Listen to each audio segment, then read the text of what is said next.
Ano, actually tinatanong lang naman siya. Tinatanong siya, ano po ang masasabi ninyo doon sa mga mamamayan, doon sa mga gumagawa ng memes nung pagtakbo ninyo? At eto ang mga sagot ni Bato de la Rosa. Nasaan ba yun? Alisin ko na si Robin.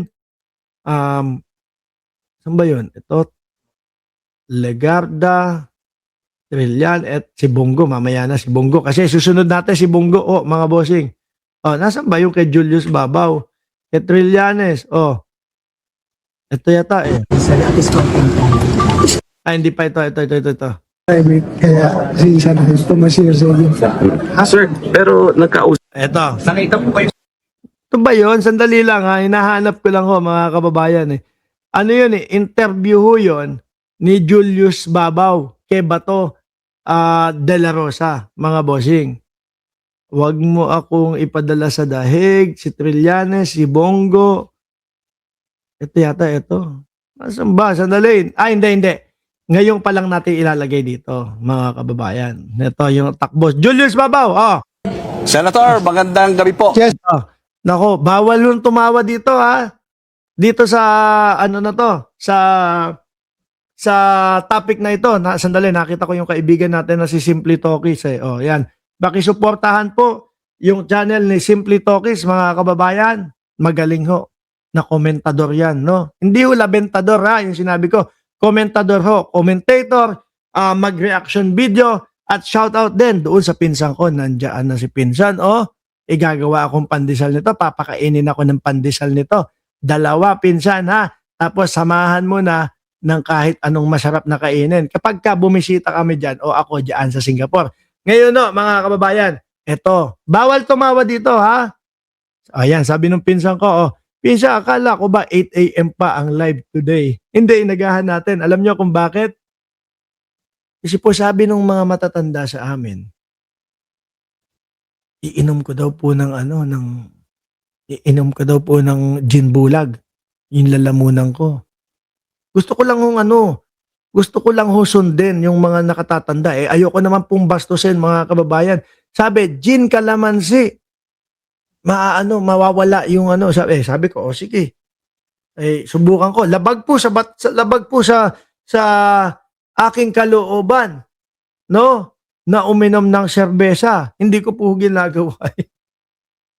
Hindi ko po ginagawa. Pero dahil po sabi ng mga matatanda, eh sundin natin. Inuman ko daw ng gin bulag at kalamansi. Okay daw ang hagod nun. Mamaya gagawin ko. Kaya inagahan ko. Pakinggan na natin to. No? O game. Yes, go ahead. Senator, magandang gabi po. Yes, Julius. Si Julius po Sharon. ito. Senator, ano po ang reaksyon ninyo doon sa Magandang gabi. statement Julius. ngayon ni dating Senador Antonio Trillanes? Kaya daw siya nagpunta dyan dahil doon sa inyong hamon na siya mismo ang sasama kapag kayo po ay naaresto at siya mismo ay makaka-witness ng pagposa sa inyo. At daladala niya nga po yung kopya nitong ICC arrest warrant. Ano po ang reaksyon niyo ron? Alam nyo mga kababayan, hindi ko expect na itatanong ito ng mga news anchor. Ano po? Kasi syempre, nasa harap mo si Bato de la Rosa tapos ang itinatanong mo yung pinagtatawanan ng mamamayang Pilipino. Yung sinisigaw ni Bato de la Rosa, come on Mr. Trillanes, Mick Madi. Oh. Di ba? Bring it on, yung mga ganun ni Bato de la Rosa ho. No? Ano kaya sagot ni Bato? Pakinggan nga ho natin mga kababayan. magaling siya. Magaling. Wala na maisagot eh. Kasi totoo naman no, mga kababayan. Dati ang tapang-tapang, dati sigaw-sigaw, dati gigil na gigilo. Tapos ngayon, ano sasabihin? Eh magaling siya, magaling. Ngayon ho, halos parang nagmamakaawa na po. Nung isang araw, yung unang pasok niya doon sa Senado, nung pagbabalik niya, ano yung pinagwawala niya doon? Ang sinasabi niya, mga bossing, ay, sabi niya, oh, this is the worst government. Di ba? Gagalit siya doon, pasigaw-sigaw. This is the worst government. Nung nahimasmasan na ho, mga kababayan, at alam niya na maaari at posible at 90% madala siya sa dahig, eh parang nagmamakaawa na sa ating Pangulo. Huwag mo po akong ipadala sa dahig. Ang galing ko po, senador. Lahat po ginagawa ko. Ito naman mga bossing. Magaling daw. Tuloy natin si Bato. Magaling kung yun ang gagawin niya. Magaling. Hindi mo kayang sagutin? No? Yung pagyayabang mo dati, yung pasigaw-sigaw ka pa, na come on Mr. Trillanes, Mick Maddy. Siya. But I maintain that he has no personality pagdating sa activity na ito because he is not a member of the ICC, neither a member of the Interpol, nor a member of PCTC or any law. Pero wait lang, okay, hindi daw miyembro ng ICC, hindi daw miyembro ng kung ano, hindi daw dapat si Trillanes ang mag-serve ng warrant of arrest. Pero ikaw ang nag-imbita eh. Ikaw ang nagsabi kung gusto mo, sumama ka pa, ikaw pa ang magpusas sa akin. Yun yung narinig eh. Oh. Tapos ngayon sisisihin nila yung gobyerno. Bakit daw po pinapayagan ng gobyerno na ganito ang gawin ng dating senador Antonio Trillanes? Eh syempre kung papakita mo, ito po si Bato mismo ang humihiling. Ito po si Bato mismo ang nagsabi, come on Mr. Trillanes, Mick Maddy. No? Kung gusto mo, sumama ka doon sa mag-aaresto at ikaw ang magposas sa akin. Ngayon, anong gusto mong gawin? Eh di pagbigyan ang huling-hiling po, baka mamaya huling kita na natin kay Bato de la Rosa, kagaya nung dating Pangulong Duterte. Ano po, huling kita na natin kay dating Pangulong Duterte noong nakaganon tagilid. No?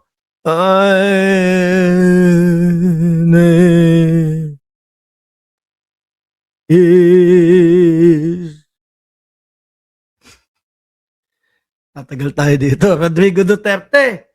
Di ba, pagkatapos wala nang nakakita kay dating Pangulong Duterte, bukod doon sa pamilya niya na nakakabisita ho sa kanila. O kaya pinagbigyan yung hiling. Di ba, Simple Talkies, nandiyan ka pa ba?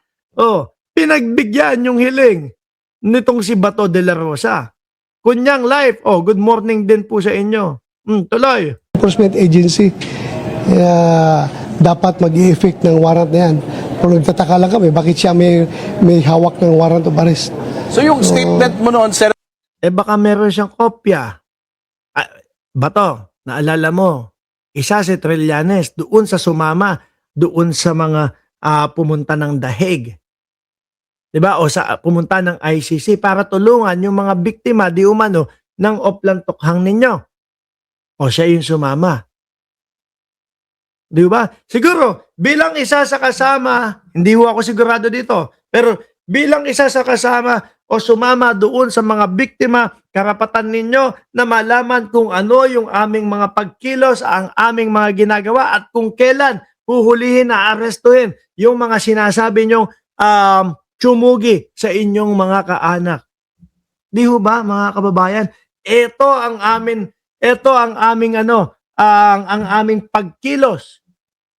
Di ba? Ito ang aming pagkilos para doon sa isinampa ninyong kaso dito sa mga ito. At saka sama nyo na din mga kababayan. Di ba? Isama nyo na din po mga boss chief amo sir, yung mismong pag-imbita ni Bato de la Rosa dito kay dating Senador Trillanes. Sabi ni Nancy Dizon, shoutout naman, Idol Bulol. Okay lang yun. Tangina, yung mga DDS nyo, ang mga vlogger, bingot. Ilan ang bingot doon sa mga kasamahan ninyo? Di ba? Ilan yung bingot doon sa mga kasamahan? Ayoko na ituloy. Pero, pwede ba? Ito, 30 minutos, 33 minutos na ako nagsasalita dito. Kung babanatan nyo ako, wala bang pwedeng doon sa pinag-uusapan? Or baka hindi kaya na sumagot doon sa pinag-uusapan? Alam niyo, sabi ng misis ko, sabi din ng ibang mga naging ex ko, sabi ba, na-open ka ba? Pag sinasabihan ka na bulol or whatever? Sabi ko, okay lang, hindi naman, walang problema. Ano po? Kasi para sa kanila daw ho, ang cute pa. Parang si Daniel Padilla pa daw ho, mga kababayan. O, di ba? Siguro ma-open ako kung tapyas yung uso ko. Putang na yung mga vlogger ninyo. Ang lalakas pang ang lalakas pang ano tawag doon? Mang-alipusta ng itsura. Yung isa may banil dito. 'Di ba? Okay na yun, no? Wala kaming problema doon. No, buti na lang wala akong tapyas dito. Okay na yun, no? Okay. Senator, parang bluff lang ho yun kay Trillanes nung sinabi nyo na hinahamon nyo siya. Ang lakas ng loob ni no? Julius Babaw, O, parang bluff lang po yun. Totoo naman Mahilig ang mga DDS sa mga pagbablap ng ganyan Kunyari, mga matatapang. Bablaping ka. Kunyari, ang ipapakita matapang sila. Pangmatigasan yung kilusan at galawan nila. Pero sa totoo lang, kapag hinarap mo, wala naman po. Purong naman po yung mga sili niyan. Ano? Na siya mismo ang pumunta dyan sa Senado para kayo arrested. Bluff lang po ba yon? Hindi naman ako ng bablak pag sinabi. Ano tawag mo doon? Ano tawag niyo doon? Di mo ba, mga kababayan? Sinabi mo, come on, Mr. Trillanes, make muddy. Ano, Mr. Trillanes? Ikaw na ang magpusa sa akin. Di ba?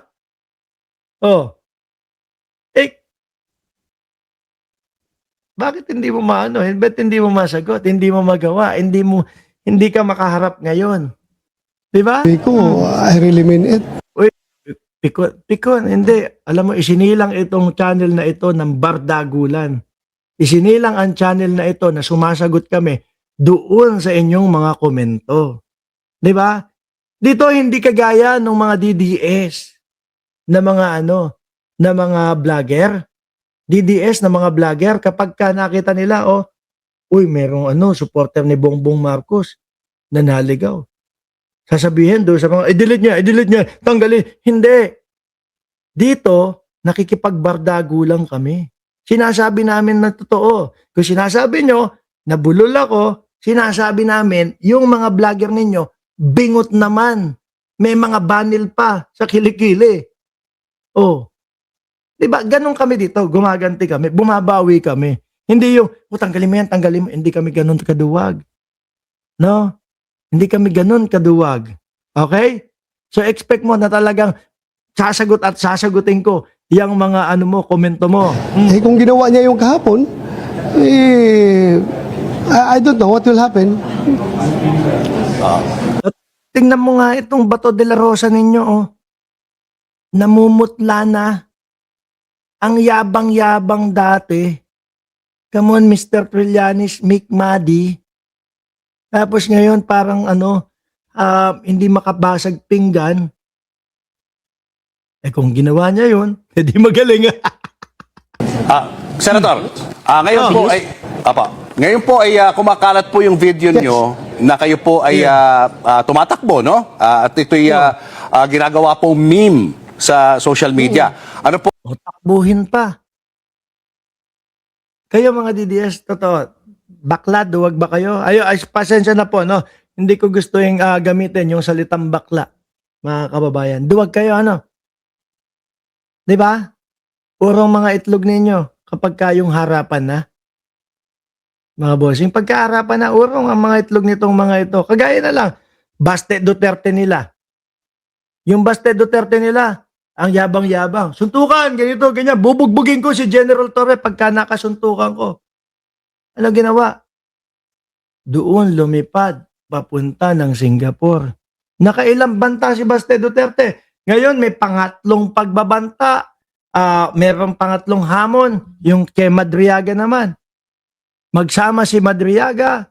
Puro ganun, yung mga DDS. Puro hamon. Pag pinalagan, wala na.